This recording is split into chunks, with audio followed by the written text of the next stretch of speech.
నమస్కారం, welcome to GK news 9. 46వ డివిజన్లో చాలా అద్భుతంగా ఉంది.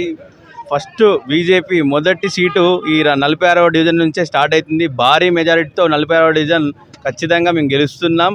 అలాగే బీజేపీ మేయర్ పీఠం కూడా కొడుతున్నాం. ఈసారి ఖచ్చితంగా అల్టిమేట్గా మేము 45కు 50 సీట్లు ఖచ్చితంగా ఈసారి బీజేపీ అధిష్టానం కొడుతుంది. సో ప్రజలు కూడా చాలా ఘనంగా స్వాగతిస్తారు. అందరూ కూడా బీజేపీ వైపు మొగ్గు చూపిస్తారు. అందరూ కూడా చూడండి, యువత కూడా, యువకులు కానీ పెద్దలు కానీ అందరూ ఈ ధర్మం వైపు నిల్చుంటాం, మేము ఒక బీజేపీ వైపు నిల్చుంటాం, మేము మోడీ గారి బాటలో నడుస్తాం, సంజయ్ అన్న బాటలో నడుస్తాం అని కూడా అందరూ ఘనంగా స్వాగతిస్తారు. మీరు కూడా చూడండి, చూసి మంచిగా ధర్మం వైపు నిల్చోవాలని కోరుకుంటున్నాను. డోర్ టు డోర్ ప్రచారం జరుగుతున్నారు కదా, ఈ డివిజన్లో ఏమేమి సమస్యలు ఉన్నాయి, మీ దృష్టికి ఏమేమి వస్తున్నాయి, వాళ్ళ ఓటర్లు మీ దృష్టికి తీసుకొస్తున్నారు? ఇప్పటివరకు డోర్ టు డోర్ ప్రచారం చేసిన ప్రతి దగ్గర ఏంటంటే, ఎక్కడ ఇల్లులు కట్టుకున్నా కూడా వాళ్ళందరినీ బాధించి పీడించి పైసలు వసూలు చేసిందే ఉంది. వాళ్ళందరూ బాగా రోదనతో ఉన్నారు, బాధతో ఉన్నారు. మమ్మల్ని ఈ ప్రభుత్వం, గత ప్రభుత్వం ఏదైతే ఉందో, ఇప్పుడు వచ్చిన ప్రభుత్వాలు కూడా ఏదైతే ఉన్నాయో రోధించి పీడించి పైసలు వసూలు చేసిరు, పన్నులు వసూలు చేసిరు. మాకు బీజేపీ ప్రభుత్వం అత్తనే న్యాయం జరుగుతుంది. మాకు సన్న బియ్యం ఇచ్చేది మోడీ గారే. ఈ మోడీ గారు ఇచ్చే ఈ యొక్క మెయిన్ రోడ్లు కానీ, స్మార్ట్ సిటీ ఫండ్స్ కానీ అన్నీ మోడీ గారే ఇస్తున్నారని అందరికీ జనాలు కూడా అవగాహన కలిగింది. ఖచ్చితంగా బీజేపీ వైపే మొగ్గు చూపిస్తున్నారు. జై శ్రీరామ్.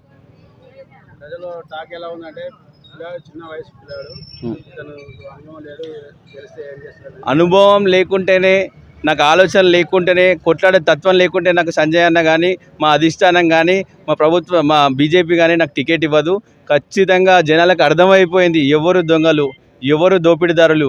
ఈ యువతకు ఛాన్స్ ఇస్తే ఏం చేస్తారు, ఈ యువకుడితో ఏమవుతుంది ఖచ్చితంగా తెలిసిపోయింది. ఒక చదువుకున్న బిడ్డకి ఛాన్స్ ఇస్తే ఆ చదువుకున్న ఆలోచనలు ఎట్లుంటే ఆ బిడ్డ వాళ్ళందరికీ కూడా అర్థమైపోయింది.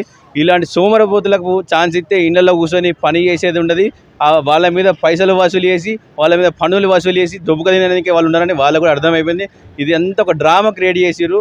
ఈ యువకుడు అందరికీ అందుబాటులో ఉంటాడని వాళ్ళకు తెలుసు. కాకుంటే ఏమి తోచలేక, ఏది తెలియక, ఏది తెలియాలో చేయలేక నా ఒక ఈ నిబంధన వేస్తారు. అల్టిమేట్గా ప్రజలు నన్ను 13వ తారీఖు గెలిపించి చూపిస్తారు. మీకే డివిజన్ అభివృద్ధి గురించి మీరైనా ప్రత్యేక మేనిఫెస్టో తయారు చేసుకుంటారు?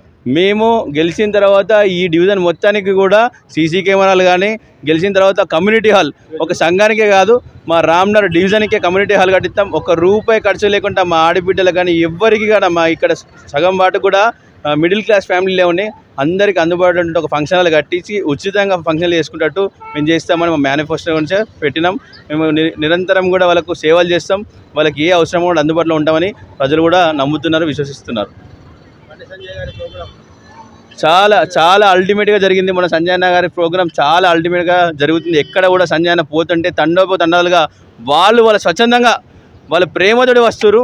ఎక్కడ కూడా బీజేపీ అనేది రూపాయి పంచి జనాలను తీసుకురాదు. ఈ కాంగ్రెస్ కానీ, ఇంకా బీఆర్ఎస్ పార్టీలు కానీ చెప్పొద్దు, చెప్తున్నా వాళ్ళు ఎక్కడ చూసినా డబ్బుతో తెప్పించుకుంటారు. మా అందరి ప్రేమతో వస్తారు. ధర్మంగల్లో మా వాళ్ళు. ఇక్కడ జై శ్రీరామ్ అనే పార్టీ మా బీజేపీ పార్టీ. ఇంకా ఏ పార్టీ కూడా జై శ్రీరామ్ అనేది, రామలక్ష్మణ్ జానక్ అనేది మా ఒక్క పార్టీ అంటది. అది కూడా జనాలకు అర్థమైపోయింది. అల్టిమేట్గా జనాలు కూడా మంచిగా ఉన్నారు, బీజేపీ వైపు మొగ్గు చూపిస్తున్నారు. ఖచ్చితంగా ఈ డివిజన్ నుంచే ఫస్ట్ గెలుపు. ఈ 46వ డివిజన్ నుంచే ఈ యువకుడిని ఫస్ట్ గెలుపుతోటి సంజయ్ అన్నకు ఫస్ట్ గిఫ్ట్ పోతుంది. అట్లాగే అల్టిమేట్గా 50 డివిజన్ల నుంచి 50 మంది కార్పొరేటర్లు గెలిచేస్తారు. అల్టిమేట్గా ఈ సంవత్సరం, ఈసారి ఇప్పుడున్న ఎలక్షన్లో ఈ మేయర్ పీఠం కూడా ఖచ్చితంగా బీజేపీ కొడుతుంది.